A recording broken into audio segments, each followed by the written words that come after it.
Okay, alright. Welcome back to my YouTube channel. I'm on this vlog. Nako, matindi, mainit, matinding pagkumpirma na muling pinatunayan mismo nitong deputy ng CIDG Region 4A na wala nang ang buhay itong si Catherine Camilon. Nako po, nakakalungkot mang isipin, pasintabi ho, dito sa magulang, tatay, kapatid ni Catherine Camilon sa mga nagmamahal sa buhay, kung mismong kinumpirma nitong CIDG na ika nga po'y wala ng buhay itong si Catherine Camilon. Mga kaibigan, sa puntong ito ay patuloy din ang pagtistigo nitong si Jeffrey Magpantay. Marami pang iba at iyan ang ating tatalakayin, laman ng video na yan. Kung bago pa lang po kayo sa aking maliit pa na YouTube channel, inaanyayan ko po kayo, please subscribe. Sabay-sabay po nating i-like ang video na ito kung nagustuhan nyo po. Ako'y muling nakikiusap mga kaibigan, kung pwede lang patapusin po nating panoorin ang kabuuan ng vlog na ito. At nang sa ganon, lubos po nating maunawaan. Heto na, samahan niyo po akong malungkot na balita na ito. Ating alamin, panoorin po natin.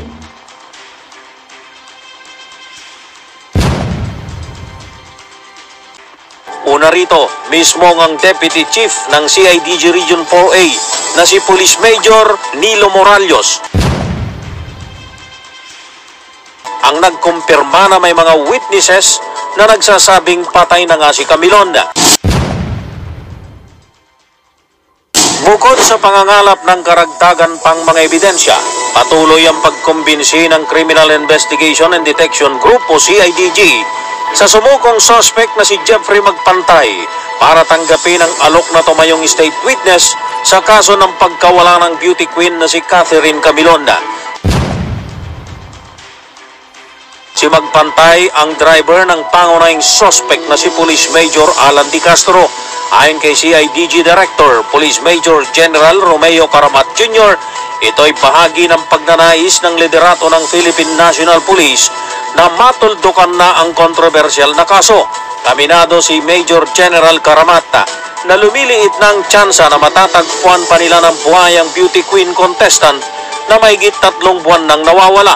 Una rito, mismo ang Deputy Chief ng CIDG Region 4A na si Police Major Nilo Moralios ang nagkumpirma na may mga witnesses na nagsasabing patay na nga si Camilon. Sabi ni Caramat, lahat ng tao ay may mabuting kalooban at konsensya, kaya't umaasa ito na makukumbinsi si Magpantay na maging state witness. Sa ngayon ay hinihintay pa ang desisyon ng korte sa mga sinampang kasong kidnapping at serious illegal detention laban sa pangunahing suspect na si Major De Castro na pinalaya na at wala na sa restrictive police custody matapos itong ma-dismiss sa police service. Risa, the reality is habang tumatagal talaga yung from the moment na nawala siya ay medyo matagal na. But I'm still, we are doing, gaya ng sabi ko, we are doing our best. And bilang tatay, I want magkaroon na talaga ng tuldok to, finally dito. With regards to the case, pinoposto naman natin. Matatanda ang pinalaya na si Police Major Alan De Castro sa poder ng PNP dahil sa na-dismiss na ito sa serbisyo. Okay, alright. Shout out. Maraming salamat, DCRH.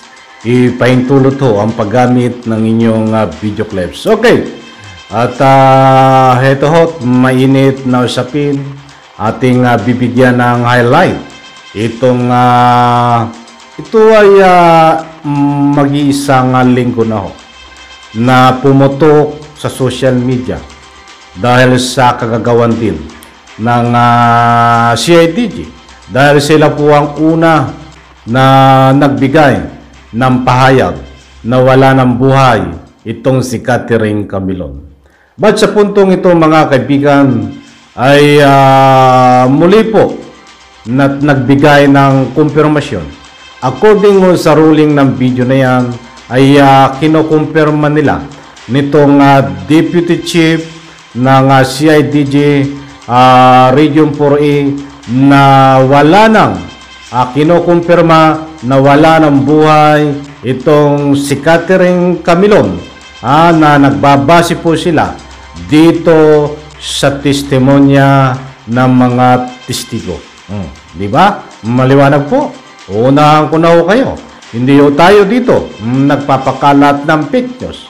Kung narinig niyo po sa akin na ikangay wala ng buhay itong si Catherine Camilon, yan ay pawang nagbase po tayo dito sa rolling ng video na pinakita ko po sa inyo na very clear na pinatunayan nila na ika nga po wala ng buhay itong si Catherine Camilon na nagbatay sila dito sa testimonya ng mga testigo. Di ba? Nako po, pailang ulit natin tinalakay ito, pangalawa na. Na ika nga po yung una, tinalakay na rin po natin si Catherine Camilon na wala ng buhay. Ito pangalawa ay muli nating talakayin, pasensya na po sapagkat magbibigay lang po tayo ng kaunting komentaryo, public opinion dito ho sa pagkumpirma ng mismong Deputy Chief ng CIDG 4A na wala ng buhay di umano si Catherine Camilon. Alam nyo, hindi po tayo nagmamarunong dito. Hindi po tayo nag-aalam-alaman. Buti ho, ako ay inuunahan ko kayo. Sapagkat kahit ito ay kayo po, kahit saan social media, natalakayin po ito. Dahil ito ay napakainit na usapin na dapat lang talakayin ho para hindi mabaon sa limot. Ang gusto ko pong ipunto, ipahiwatig ay kahit dito po sa channel natin. Dito na lang po tayo magalimbawa dito sa aking maliit pa na YouTube channel. Kahit sabihin ko po sa inyo oras-oras, minuto-minuto, o always nating talakayin dito ang pagpanaw, ito, napatay na di umano si Catherine Camilon. Alam ko ho, base sa aking pananaw, alam ko ho, yung iba ay hindi maniniwala. At yung iba ay maniniwala po. Ba't yan ay buong puso ko hong nire-respeto. Karapatan nyo po, kung ano man ang paninindigan nyo dito, kung naniniwala po kayong buhay, ay, yan ay buong puso ko pong nire-respeto. Lalong-lalo na itong mga masugid na mahal kong mga taga-subaybay.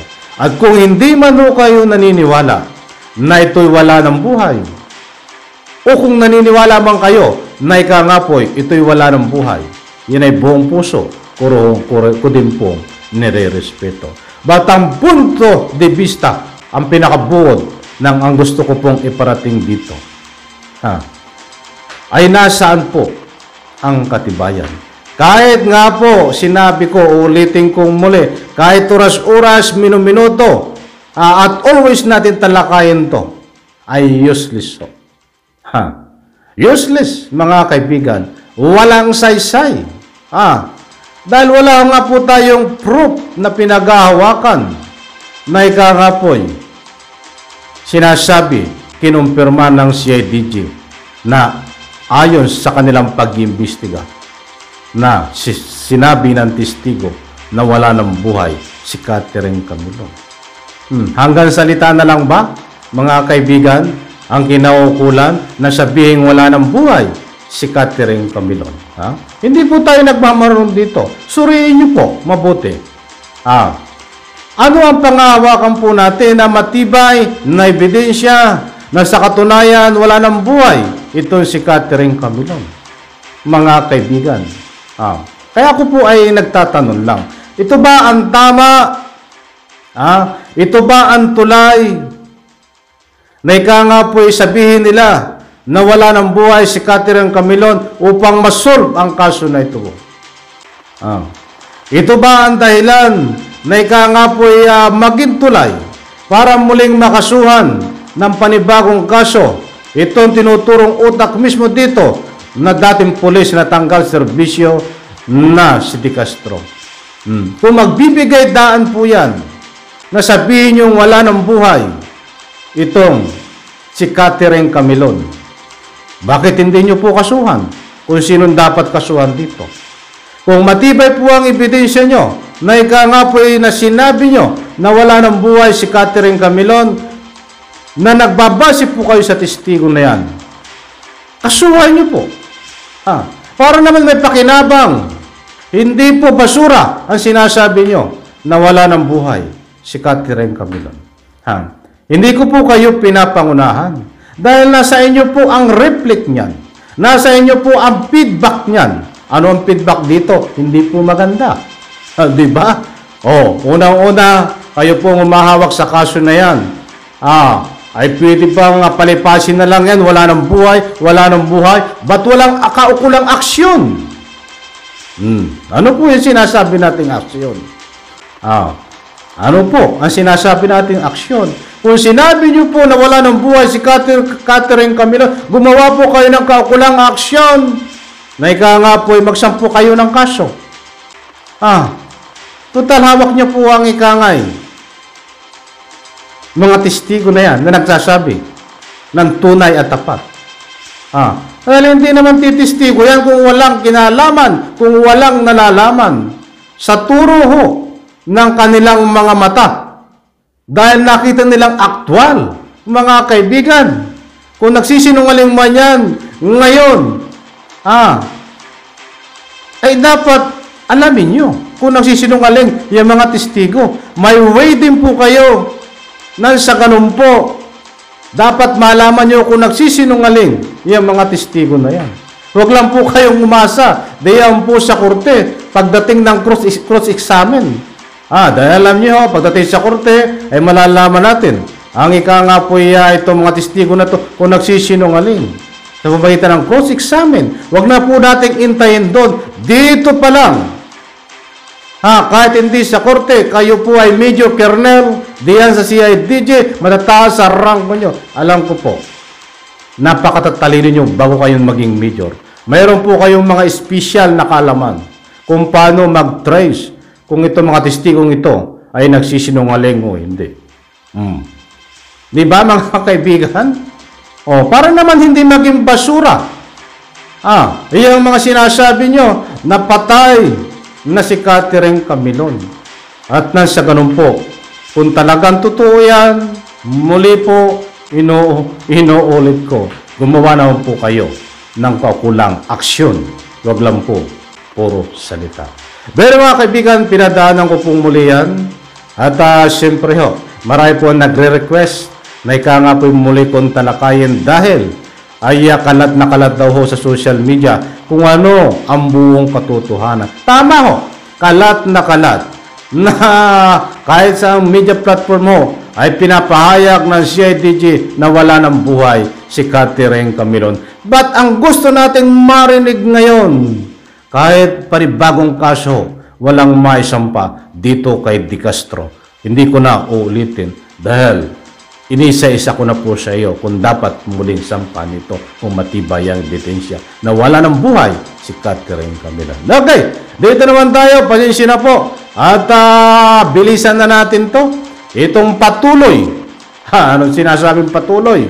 Maliwanag naman po na patuloy na hinihikayat, nililigawan itong si Magpantay na ika nga po ay tumistigo laban ho dito kay Police Major dati De Castro. Ay maganda po yan kung patuloy nyo pong nililigawan. Ay talagang maganda yan dahil gumagawa po kayo ng paraan ng problema. Kung hindi kayo sagutin ng inyong nililigawan, adi busted ho kayo. Pag sinabing bus, parang nililigaw lang, di ba? So, pag hindi ka sinagot, itong naliligaw na ito kay Jeffrey Magpantay para maging testigo. Pag hindi kayo sinagot, patay na, paktay na. Di ba? Di ba? Kaya wag po tayong umasa. Na ika nga po ay anuman ang pinapahayag ng CIDG. ay ika nga po yung magkakaroon po ng linaw. Dahil ito pong pagtestigo na sinasabi na siya ay DG, hanggang ngayon po malabo pa rin eh. Di ba? Dahil hindi naman nagkusa. Ito si Magpantay na sinabi niya, nakusan loob na siya ay titistigo. Bagkus nililigawan, hinihikayat, at baka sakaling makonsensya. O, di ba? Paniwala po tayo doon. Kahit ako po, may konsensya ako. Batayo sa aking pagsusuri, ay paano na kung ito ay makonsensya at pagkalipas ng dekadang taon? Paano naman ang kaso? Mas mabuti sana kung makonsensya ito ngayon, bukas at magpakailanman. So madali. Di ba? Sana nakuha nyo ang gusto kong ipunto. Sana po ay hindi po tayo nagmamarunong, hindi lang po tayo nakatuon dito sa pagtestigo ni Jeffrey Magpantay para dito ho sa ikalulutas na ika nga'y total na lutas. Ika nga po walang sagabal. Sana po ay mayroon kayong anggulo, ibang anggulo para malutas ang kaso na ito.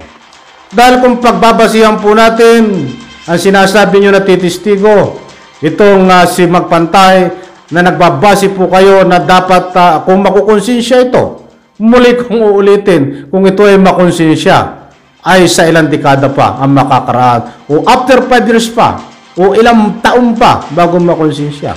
Kaya ko po nasabi na ika nga po sana may panibagong anggulo kayo para makasolve sa kaso na ito, mga kaibigan, sa turo po ng matitibay na ebidensya. Maraming salamat po at pagpalain po tayo lahat diyan po sa comment section. Pwede po kayong magbigay ng public opinion. Bye-bye. Palakpakan.